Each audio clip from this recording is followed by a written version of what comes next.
లో నేర్చుకున్న పాఠము రూతు.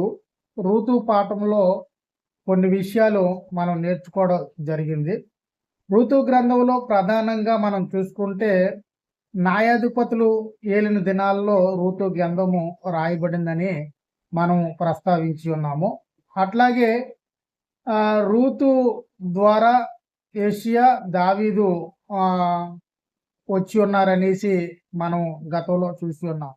కాబట్టి రూతు గ్రంథాన్ని బట్టి మనం నేర్చుకున్న విషయాలు ఏంటంటే, రూతు నిజమైన దేవునిని ఎన్నుకున్నది అన్నది మనకి కరెక్ట్‌గా కనబడుతున్న విషయం. ఎందుకంటే ఆమె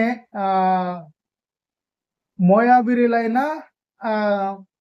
తన యొక్క అత్తయిన నయోమిని విడిచిపెట్టకుండా నయోమితో కూడా ఇశ్రాయేల్ జనాంగంలో కలవడానికి ఆమె తీర్మానించుకున్న విషయం కూడా మనం చూసి ఉన్నాం. కాబట్టి దాన్ని బట్టి ఆమె యెహోవా రెక్కల కింద ఆశ్రయం తీసుకున్నట్లుగా మనకి కనబడుతుంది. తర్వాత బోయాజు రూతుని గుణవతైన స్త్రీగా గుర్తించడం జరుగుతుంది. బోయాజు రూతుని గుణవతైన స్త్రీగా గుర్తించడం. గుణవతైన స్త్రీ సామెతల గ్రంథము 31 ప్రకారంగా చూస్తే గుణవతైన స్త్రీ కొనియాడబడుతుంది అన్నది మనం చూడగలుగుతున్నాం. అయితే నాలుగో అధ్యాయంలో దేవుడు వారి కుటుంబాన్ని ఆశీర్వదించాడు. కాబట్టి ఆ బోయాజు రూతుని వివాహం చేసుకోవడానికి ఒక పద్ధతి ప్రకారంగా వివాహం చేసుకున్నట్లుగా మనం చూస్తూ ఉన్నాం. కాబట్టి రూతు యొక్క జీవన విధానము, రూతు నుంచి వచ్చిన సంతానం, బోయాజు యొక్క సంతానము క్రీస్తు వంశావళిలో చేర్చబడడం కూడా లాస్ట్గా మనం చూసి ఉన్నాం.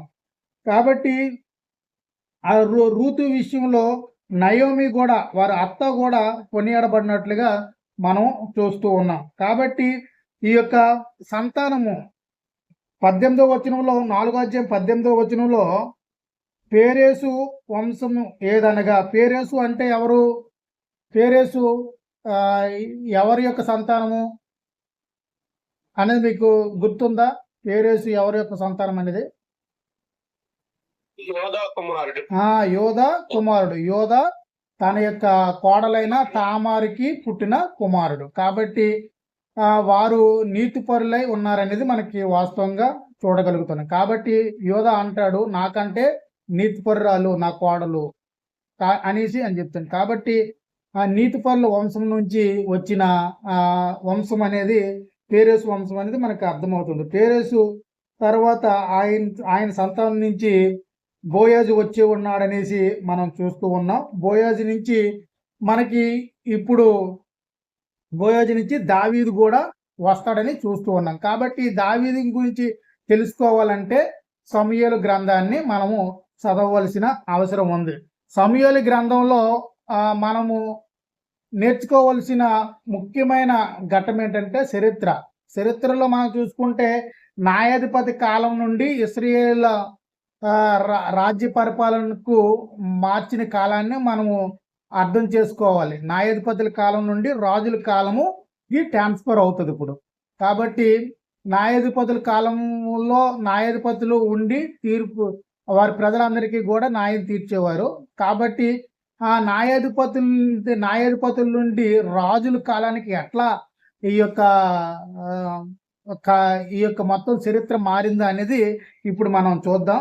అయితే ఈ యొక్క సమూయేలు గ్రంథము 1వ అధ్యాయము ఏం చెప్తుందంటే అన్న గురించి చెప్తుంది. అంటే సమూయేలు యొక్క జననము గురించి చెప్తుంది. 1వ అధ్యాయం అంతా కూడా మనం చదువుకుంటే సమూయేలు ఏ విధంగా జన్మించాడు అనే విషయం పైన ఆధారపడి ఉంటుంది. సమూయేలు యొక్క తల్లి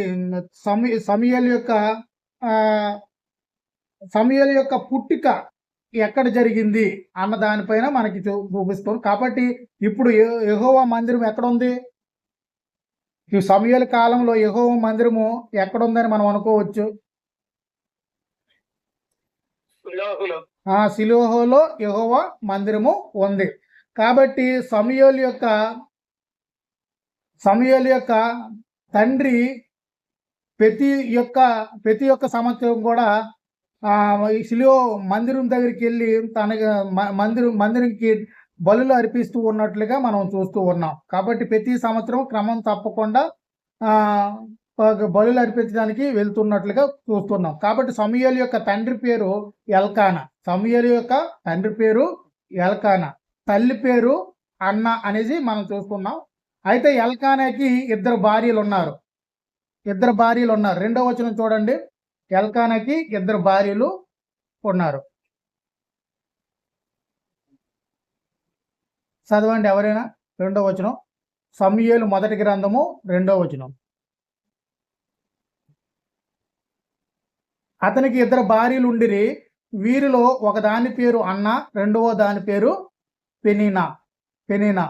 పెనీనాకు పిల్లలు కలిగిరి కానీ అన్నాకు పిల్లలు లేకపోయిరి.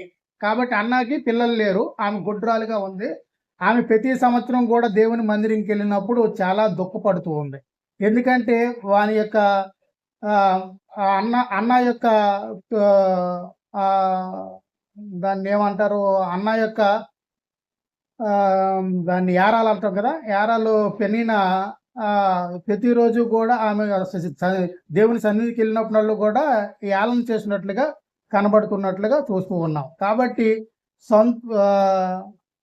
అప్పుడు ఎల్కానాని పిల్లలు పుట్టించమని అడుగుతున్నట్లుగా 7వ వచనంలో చూస్తున్నాం. ఎల్కానా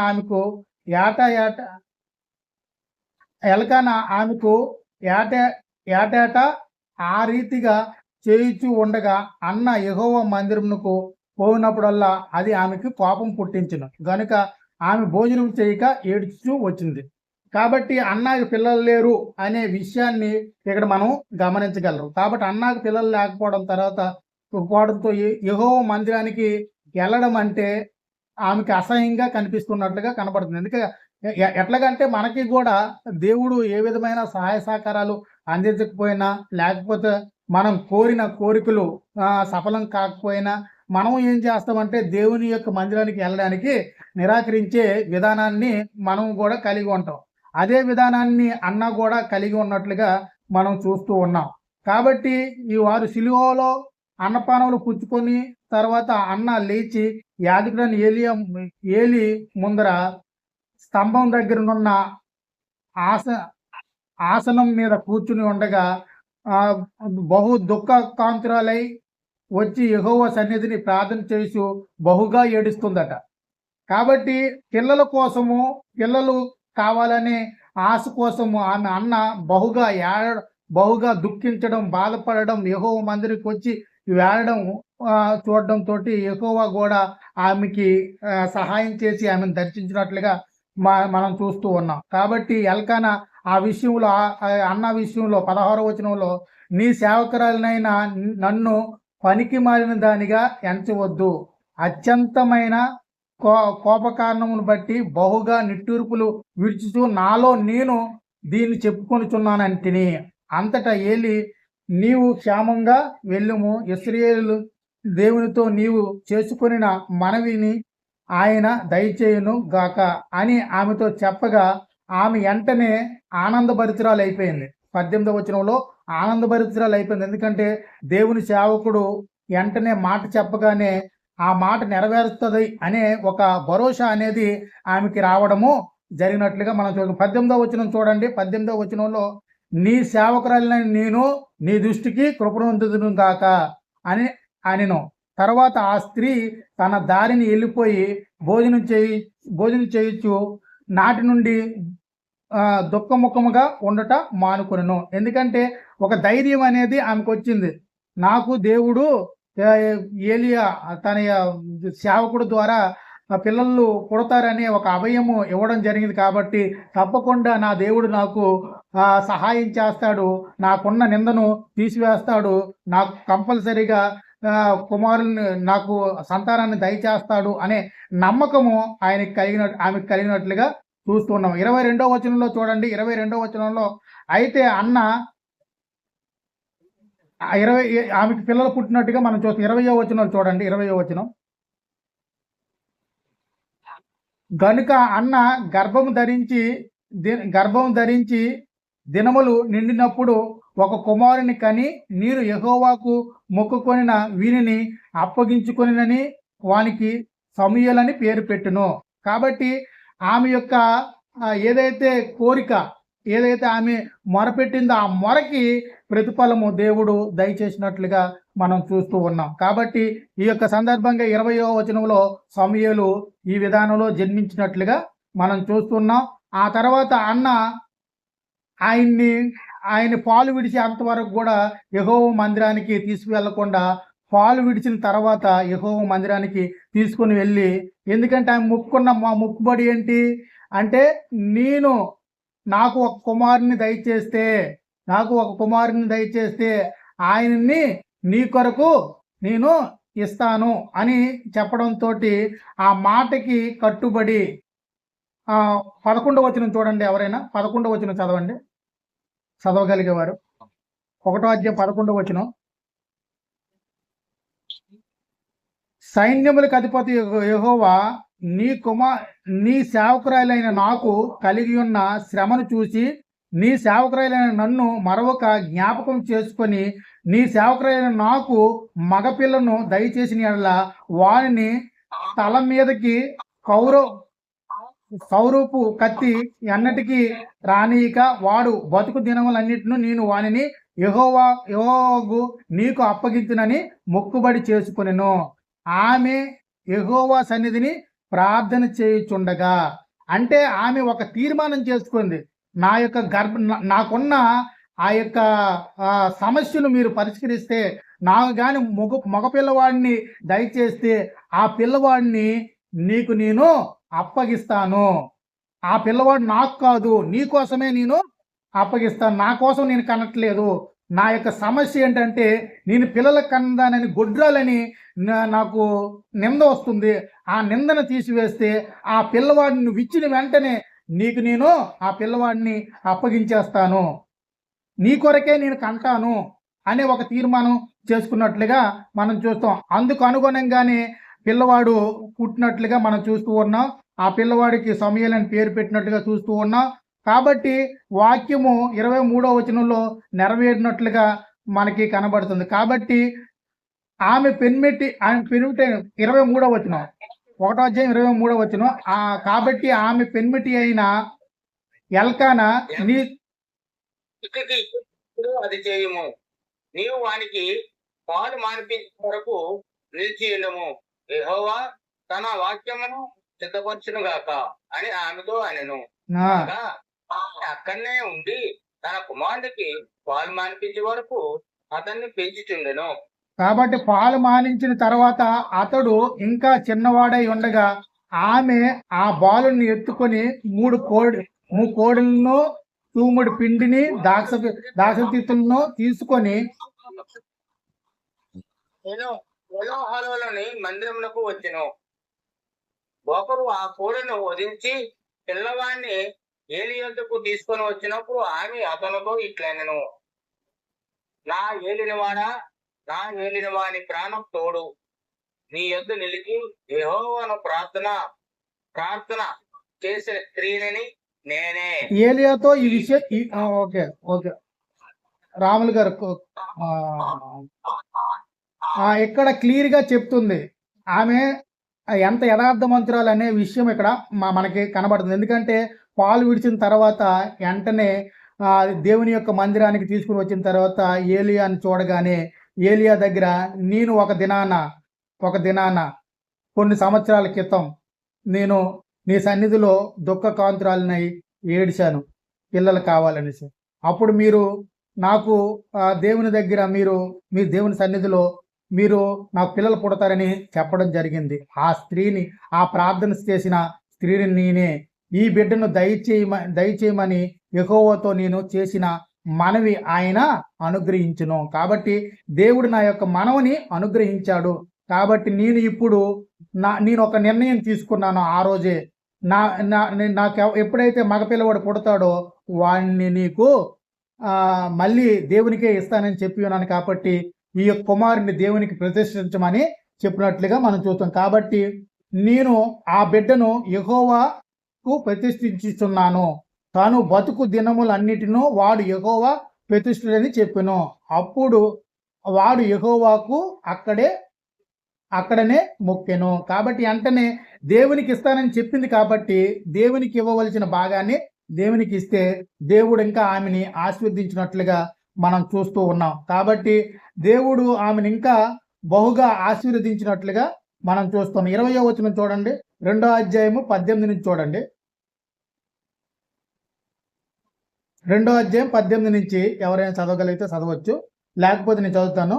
బాలుడైన సమూయేలు నారతో వేయబడిన ఆ బాలుడైన సమూయేలు నారతో నేయబడిన ఏబోదు ధరించుకొని యెహోవాకు పరిచర్య చేయుచుండెను.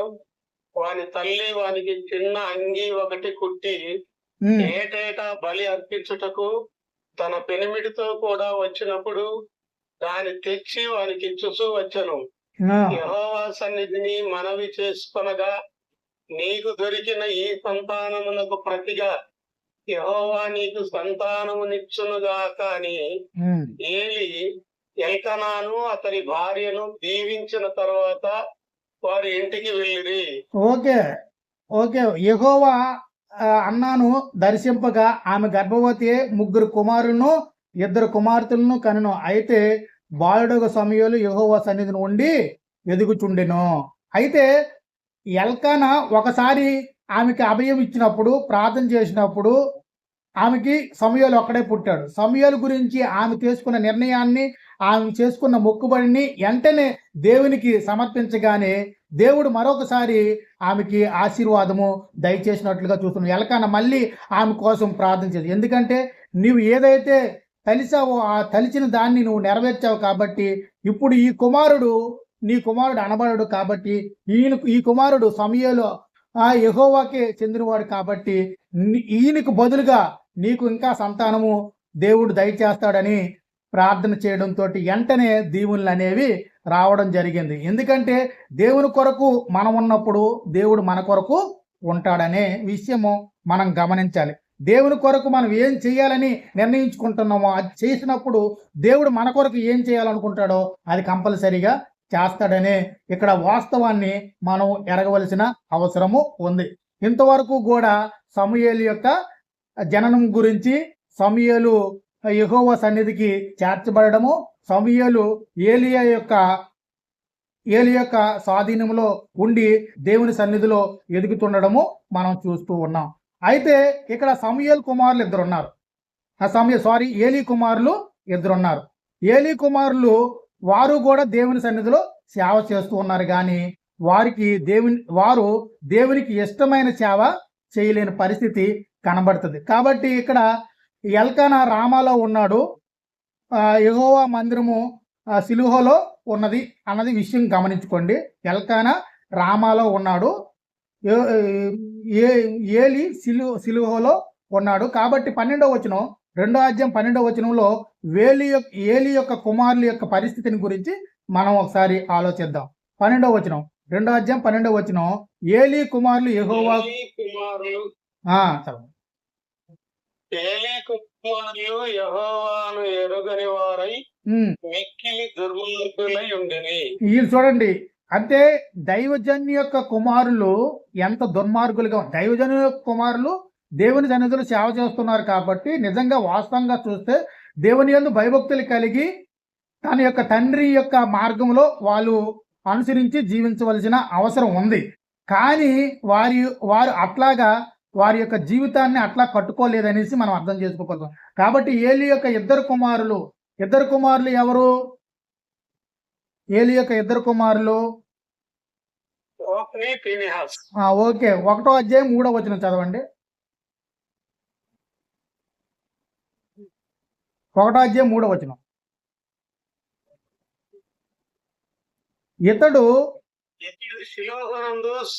శిలోహనందున్న సైన్యములకు అధిపతియగు యెహోవాకు మొరక్కుటకును బలి అర్పించుటకును ఏటేటా తన పట్టణం విడిచి అతడికి పోతుండెను.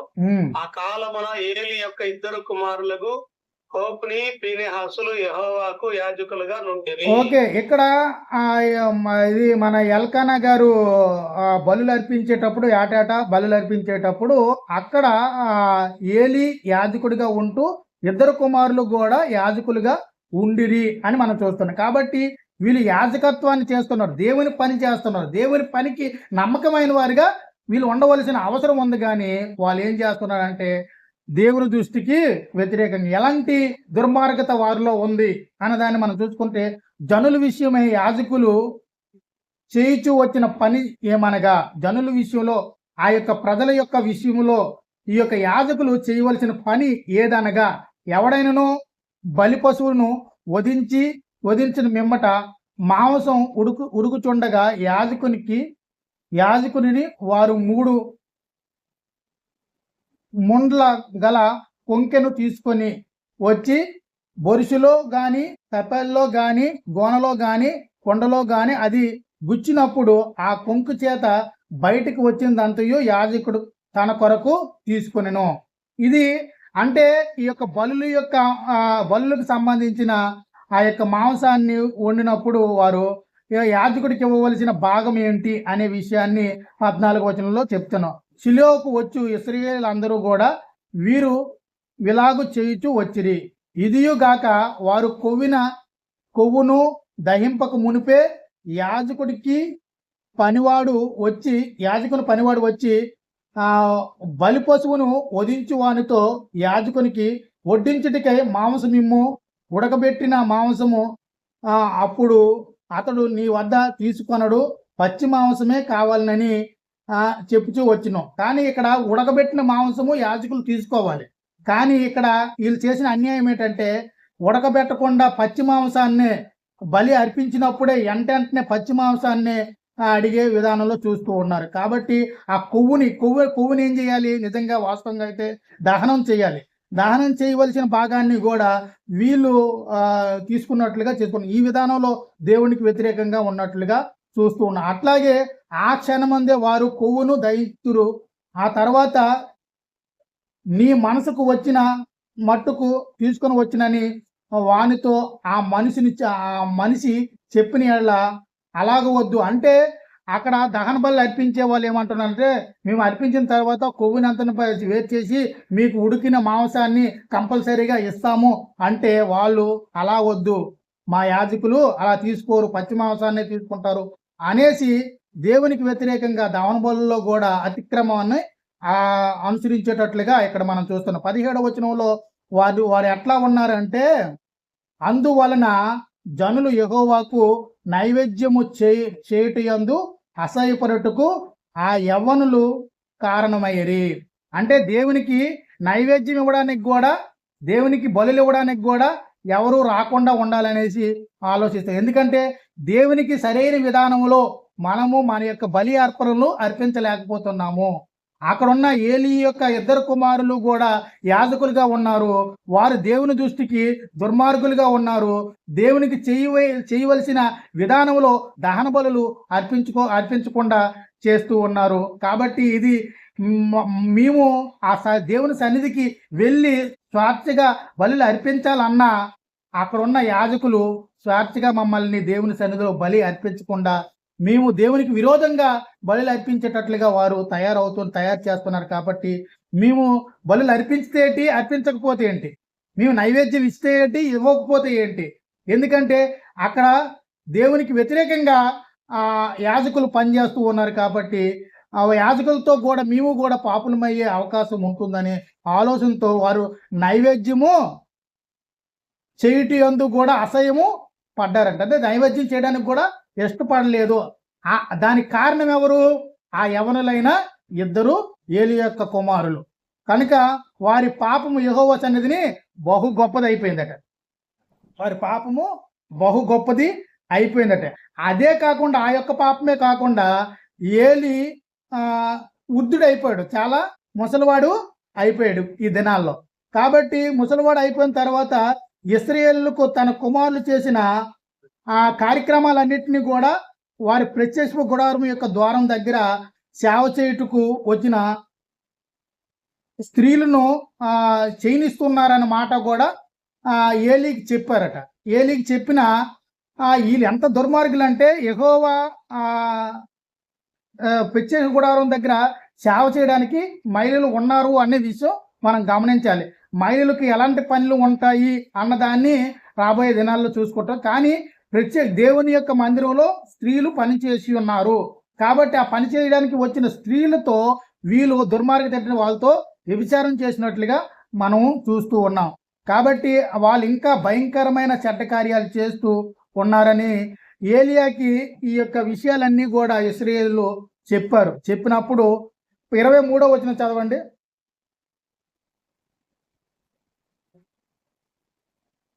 23వ వచనం. ఈ జనులు ముందర మీరు చేసిన చెడ్డ కార్యములు నాకు వినబడినవి. ఇలాంటి కార్యములు మీరెందుకు చేయుచున్నారు నా కుమారులారా? ఇలాగూ చేయవద్దు, నాకు వినబడినది మంచిది కాదు. యెహోవా జనులను మీరు అతిక్రమింప చేయుచున్నారు. ఓకే, ఇప్పుడు నరుడు తప్పు చేసి నరుడు తప్పు చేసిన ఎడల దేవుడు విమర్శ చేయును గాని ఎవరైనా యెహోవా విషయంలో పాపం చేసిన ఎడల వారి కొరకు ఎవడు విజ్ఞాపనము చేయును అనెను. అయితే యెహోవా వారిని సంపదలిసి ఉండెను గనుక వారు తమ తండ్రి యొక్క మొరను వినకపోయిరి. ఓకేనా? ఇక్కడ మొత్తం ఈ యొక్క ఇశ్రాయేలీయుల మధ్య ఈ యొక్క ఏలీ యొక్క కుమారులు చేసిన తప్పిదాలన్నింటినీ కూడా ఇశ్రాయేలీయులు ఏలీకి చెప్పినప్పుడు ఏలీ కూడా వారి యొక్క కుమారుల్ని గద్దిస్తూ ఉన్నట్లుగా మనం చూస్తూ ఉన్నాం. కాబట్టి నా కుమారులారా, ఈ జనుల ముందర మీరు చేసిన చెడ్డ కార్యములు నాకు వినబడి ఉన్నాయి. కాబట్టి మిమ్మల్ని శిక్షించడానికి నాకు మనసు రావట్లేదు, ఎందుకంటే నా యొక్క కుమారులుగా ఉన్నారు కాబట్టి నేను ఇప్పుడు మీకు గద్దిస్తూ ఉన్నాను. కాబట్టి నా కుమారులారా, ఇలాగ చెయ్యొద్దు, నాకు వినబడినది మంచిది కాదు. యెహోవా జనులను మీరు అతిక్రమింప చేయుచున్నారు. ఏటి అతిక్రమించరు? యెహోవాకి ఇవ్వవలసిన బలులను ఇవ్వకుండా చేస్తూ ఉన్నారు. యెహోవాకి ఇవ్వవలసిన దహన బలులను ఇవ్వకుండా చేస్తూ ఉన్నారు. యెహోవాకి ఇవ్వవలసిన నైవేద్యమును ఇవ్వకుండా చేస్తూ ఉన్నారు. కాబట్టి ఇది ఎంత ఘోరమైన తప్పిదమో.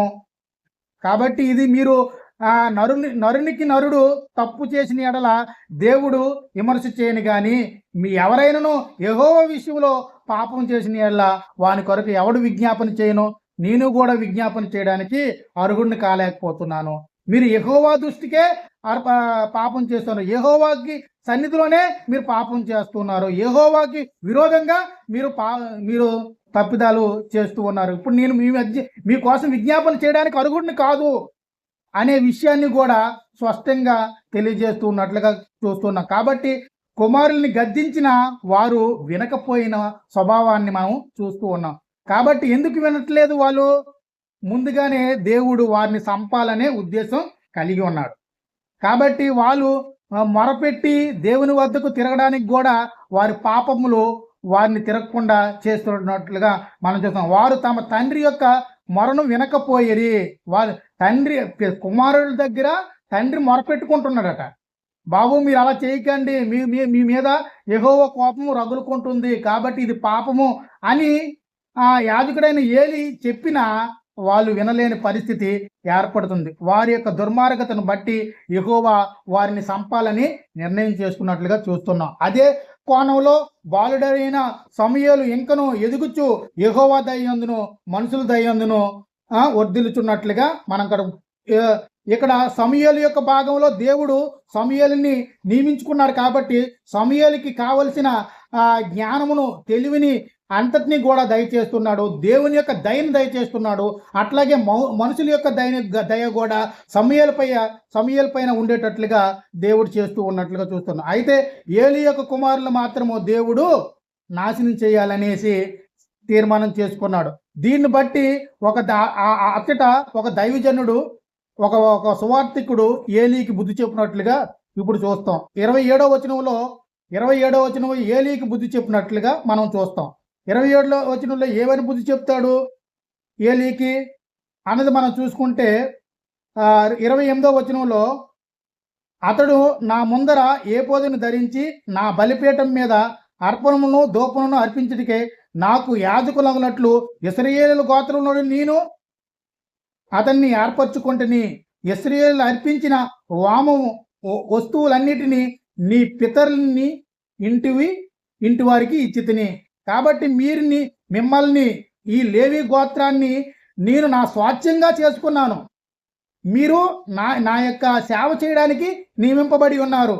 కాబట్టి మీ యొక్క ఆధిక్యతను మీరు ఎట్లాగా పోగొట్టుకుంటున్నారు, మీ యొక్క విలువలను మీరు ఎలాగా తొలగించుకుంటున్నారు అని దేవుడు ఆ యొక్క సువార్తికుని ద్వారా గద్దించే విషయాలు ఇక్కడ కనబడతాయి. కాబట్టి లేవి గోత్రము యొక్క విలువలు ఏంటి, లేవి గోత్రము ఎందుకు ఏర్పరచబడింది, లేవి గోత్రం ఎవరి కొరకు ఏర్పరచబడింది అనే విషయాన్ని ఈ యొక్క దేవుని కోసం వచ్చిన అర్పణలన్నింటినీ కూడా నీ ఇంటికి వచ్చేటట్లుగా నేను చేస్తే నువ్వేంటి ఇంత దుర్మార్గంగా నీ యొక్క కుమారులు తయారవుతున్నారు అనే విషయాన్ని స్పష్టంగా ఆ యొక్క ప్రవక్త ద్వారా ఏలియాకి చెప్తున్నట్లుగా మనం చూస్తూ ఉన్నాం.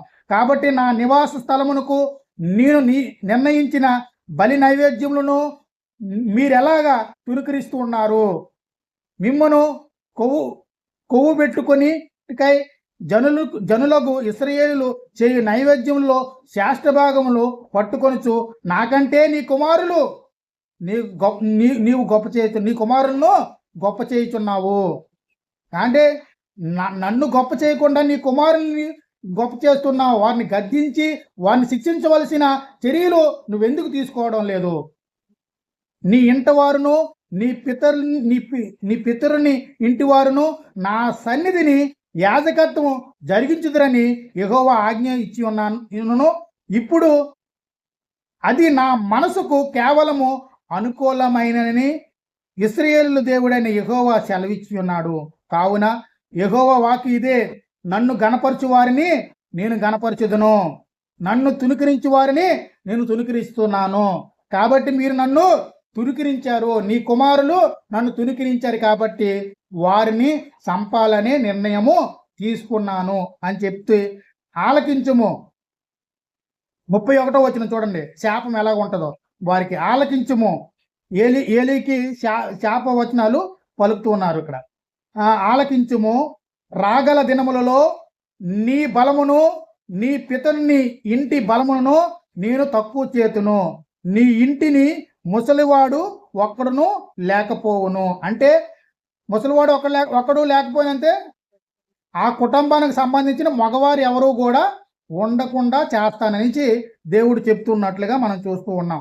కాబట్టి నా బలిపీఠం వద్ద నెవడును ఉండకుండా నేను అందరినీ నశింపజేయక విడిచివాడును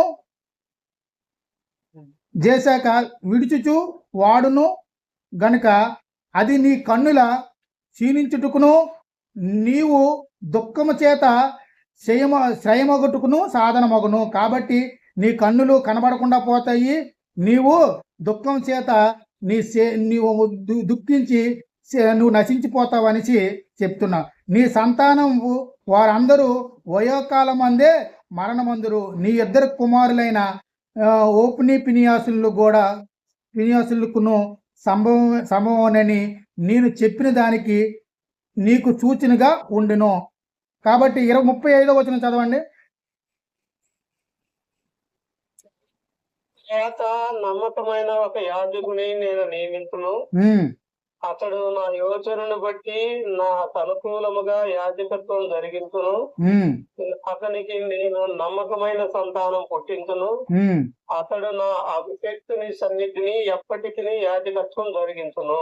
ఓకే, అయితే నీ ఇంటి వారిలో శేషించిన వారు ఒక ఎండి రోకనైనను రొట్టు మొక్కనైనను సంపాదించుకొనవలెనని అతని యొద్దకు వచ్చి దండం పెట్టి నేను రొట్టె ముక్క తిన్నట్లుగా దయచేసి యాజక ఉద్యోగములలో ఒకదాని యందు నన్ను ఉంచుకోమని అతన్ని వేడుకొందురు.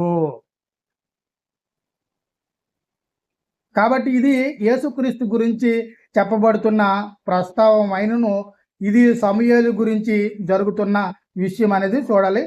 ఏలియా యొక్క కుటుంబాన్ని పూర్తిగా దేవుడు ఇశ్రాయేలులో ఉండకుండా చేస్తాడనేది దేవుడు చెప్పిన మాట. కాబట్టి ఏలియా చనిపోతాడు, ఏలియా యొక్క కుమారులు కూడా చనిపోతారు అనేది విషయాన్ని మనము ఇక్కడ చూడగలగాలి. కాబట్టి 3వ అధ్యాయంలో బాలుడైన సమూయేలు ఏలీయా ఎదుట యెహోవాకు పరిచర్య చేయుచుండును. కాబట్టి 3వ అధ్యాయంలో బాలుడైన సమూయేలుతో యెహోవా మాట్లాడే సందర్భము కనబడుతుంది. యెహోవా ఏమని బాలుడికి చెప్పి ఉన్నాడో ఆ విషయాలన్నింటినీ కూడా ఏలియాకు కూడా చెప్పమని ఇక్కడ అడుగుతున్నాడు. కాబట్టి 3వ అధ్యాయం 17వ వచనం దాన్ని 3వ అధ్యాయం 16వ వచనం రండి. అయితే ఏలి సమూయేలు నా కుమారుడా అనే సమూయేలును పిలువగా అతడు చిత్తము నేను ఇక్కడ ఉన్నాను. ఏలి నీతో యెహోవా ఏమి సెలవిచ్చునో మరుగు చేయక దయచేసి నాతో చెప్పుము. ఇక్కడ నీతో ఇక్కడ ఆలోచిస్తే ఏలీకి దర్శనం అవ్వలేదు. ఎందుకంటే ఇప్పుడు ఆ దినాల్లో యెహోవా ఎవరికి కూడా దర్శనం అవ్వలేదు. మొట్టమొదటిసారిగా ఇప్పుడు సమూయేలుకి దేవుడు నేరుగా దర్శనమిస్తున్నట్లుగా మనకి కనబడుతుంది. ఆ దినాల్లో ఎవరికి కూడా యెహోవా దర్శనం అవ్వలేదనేసి మనం చూడగలుగుతున్నాం. ఆ మాట ఒక మాట ఉంటుంది, దర్శనం కాలేదు అనేసి ఒకటి.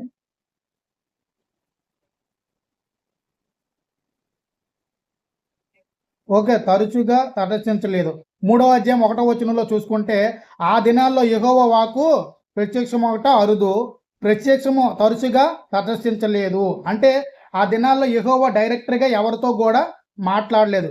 ఇప్పుడే మళ్ళీ మొదలు పెడుతున్నాడు మాట్లాడడం, సమూయేలుతో మాట్లాడడం. సమూయేలుతో ఏంటి చెప్పి ఉన్నాడు అనే ఆతృత ఏలీకి ఉన్నట్లుగా మనం చూస్తున్నాం. వెంటనే సమూయేలుతో ఏలీ ఏం చెప్తున్నాడంటే, నీతో దేవుడు మాట్లాడిన మాటలో ఒక్కటి కూడా తప్పిపోకుండా నాకు అన్ని విషయాలు కూడా స్పష్టంగా నువ్వు చెప్పాలి. చెప్పకపోతే నీకు కూడా ఆ శాపము వచ్చే అవకాశము ఉంటుందనేసి ఏలీ కూడా మాట్లాడినప్పుడు వెంటనే ఆ యొక్క సమాచారాన్ని అంతటిని కూడా అందిస్తూ ఉన్నట్లుగా మనం చూస్తూ ఉన్నాం. కాబట్టి 18వ వచనం చదవండి. 3వ అధ్యాయం 18. సమూయేలు దేనిని మరుగు చేయక సంగతి అంతయు అతనికి తెలియజెప్పాను. ఏలి విని సెలవిచ్చిన వాడు యెహోవా తన దృష్టికి అనుకూలమైన దానిని ఆయన చేయునుగాక అనెను. ఓకే, మొత్తం అంతా దేవుడు సమూయేలుకి ఏదైతే సమాచారాన్ని ఇచ్చి ఉన్నాడో ఆ సమాచారం అంతటినీ కూడా ఏలీకి చెప్పారు. సమూయేలుకి ఇచ్చిన సమాచారం ఏంటంటే, నీవును నీ కుమారులను నీ సంతానం అంతా కూడా నాశనం అయిపోతుంది అనేది చెప్పిన సమాచారం. కాబట్టి ఆ యొక్క విషయాలన్నింటినీ కూడా చెప్పినప్పుడు ఏలీ కూడా దానికి అంగీకరించాడు. యెహోవా తన దృష్టికి అనుకూలమైన దాన్ని ఆయన చేయునుగాక.